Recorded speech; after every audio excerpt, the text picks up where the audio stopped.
Hello and welcome to more awesome collection, classic toys for Adventure Team G.I. Joe. Today we're going to look at the Buried Bounty card, one of their larger late issue sets, and we've got the classic Land Adventurer here we've seen before. I'll give you the size and the scale of it.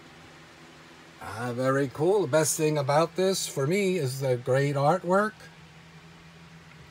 Painted artwork, and then showing some of the equipment. What would you get?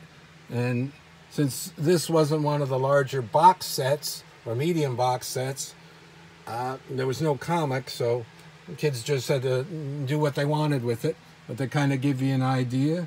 All Buried Bounty, so they've got neat hieroglyphics, so you can count this one. It was sort of a spin-off of the Mummy set, where they've got Ancient Egypt hieroglyphic and motif, reusing this tool that was in several sets, including the mobile support vehicle, except it's that with the silver part was done in yellow. And there's the box. Sometimes that box would be black. We've got that map. They use that a lot. Jacket, pants, disposal box, detector, entrenching tool, and map. The entrenching tool is in there, but it's hard to see. Well, it's going to move the S and take a closer look. Very cool. That's a nice jacket. It's from 1975. I'm going a peg hook. This is unused old store stock. See the back on this type of card is blank. Take a look here. 1975 Hasbro.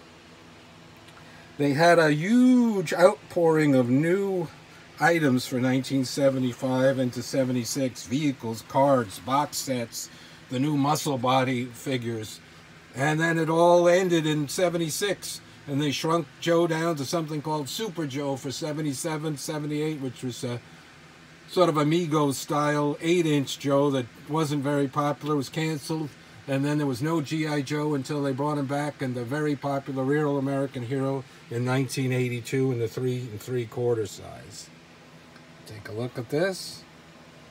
Excellent, excellent. I'd like a whole book where you see the artwork of this man and see who did that. He did so many of the box sets and so forth. Very nice. Art graduate, so I appreciate that. You can see part of it, and I don't know if they didn't put it in there. It doesn't look like it fell out, so I don't know where the other piece is, unless it's underneath that, the handle. There's the clothes. The clothes got thinner and cheaper as they went all around. That was the raison d'etre of things in the 70s, inflation and so forth from the 60s. The 60s had a lot more quality into the early 70s, and then in the mid 70s, cheap, cheap, cheap. And see how thin those pants are and everything. Sometimes these are even brittle when you get them. So very cool. Buried Bounty. One of the rare sets, pricey to get these 1975 sets. They changed over to the Rainbow E on an angle. Very cool looking. Until next time, more classic toys, awesome collection. Thanks for liking and subscribing.